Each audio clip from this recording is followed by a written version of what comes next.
Hello, my name is Sean Carlo Palomares, and I'm here to talk about a specific DNA binding protein, which is the lac repressor. During my time as an intern in Applied Microbiology for Health and Environment Research Group here in UP Manila, I have worked a lot with E. coli, wherein I have conducted biochemical tests such as the McConkey agar test, which demonstrates E. coli as a lactose fermenting bacteria. And it is interesting to know that a specific DNA binding protein plays a big role in regulating the cellular activities of lactose fermenting bacteria, such as the E. coli.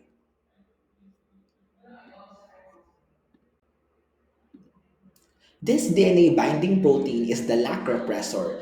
This DNA binding protein inhibits the expression of genes that code for proteins essential to the metabolism of lactose in bacteria. So when E. coli is not in a medium where lactose is present, the lac repressor inhibits the expression of lac-Y, lac-Z, and lac-A, which are protein coding genes essential to lactose metabolism, ensuring that the bacterium only invests energy in the production of machinery necessary for uptake and utilization of lactose just when lactose is present.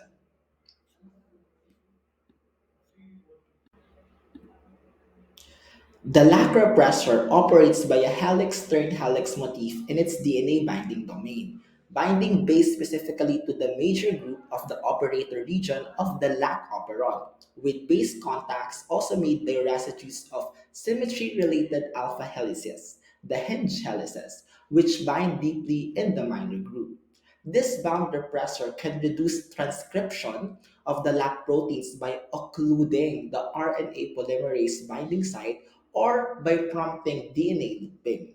When lactose is present, allolactose binds to the lac repressor, causing an allosteric change in its shape. In its changed state, the lac repressor is unable to bind tightly to its cognate operator. Thus, the gene is mostly off in the absence of inducer and mostly on in the presence of inducer. This goes to show that the DNA binding proteins plays a big role in conserving the energy of a cell, or in this case a bacterial cell, based on the environment it is subjected to.